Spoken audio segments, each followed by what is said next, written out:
I'm about to go for a run, but before I do, let's talk about Ebola. So the current Bundibungyo virus that is circulating and has been declared a medical emergency by the WHO is not a strain, as they are saying, but actually a separate species of Ebola.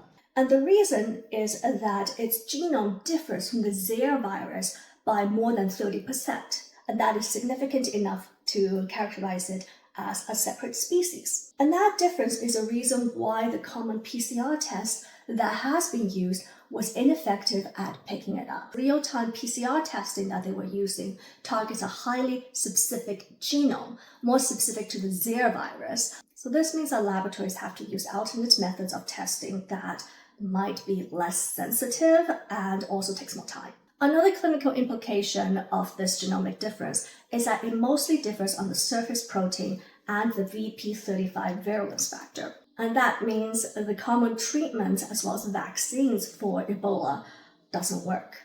Currently, there are 2 vaccines for Ebola, but both are targeting the Zaire virus. One of them is used as long-term protection at an at-risk population, and the other one is a live attenuated vaccine developed by Merck. But again, it uses the live attenuated Zaire virus as the vector. Given that the glycoprotein on the surface of the Bundibungyo virus is different from that of the Zaire virus, that means that vaccine won't work.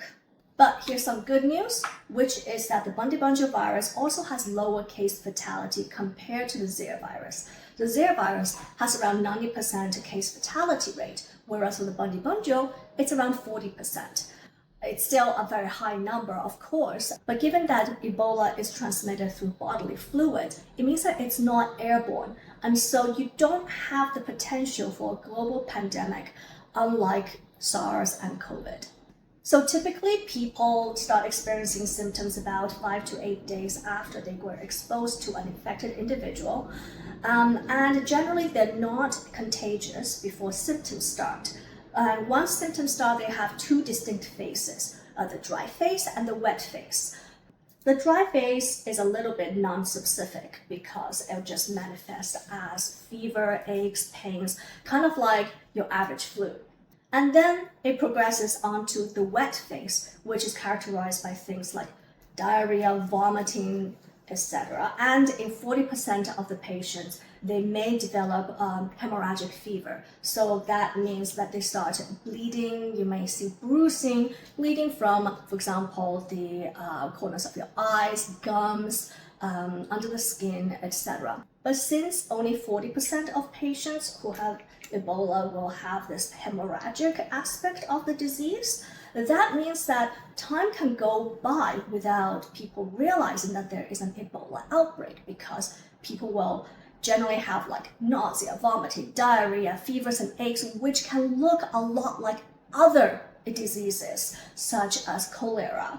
And so people aren't thinking about Ebola because they haven't been this hemorrhagic aspect of it.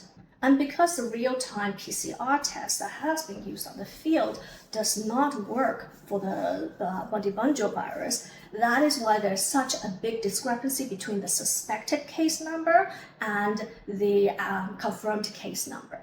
So given that we know how Ebola spreads, stopping it should be fairly simple, but why is it that every few years it seems like there's a new Ebola outbreak? The most obvious reason is that it's happening in an area of the world that most people are just not interested in. And usually when it's spreading in a densely populated area with often poor infrastructure for controlling the virus.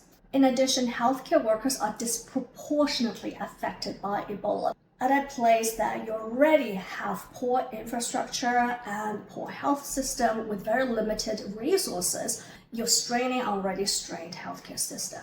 And of course, the conflict in that area makes it also really hard for healthcare workers from other countries, and also for things like basic necessities like PPEs to get in.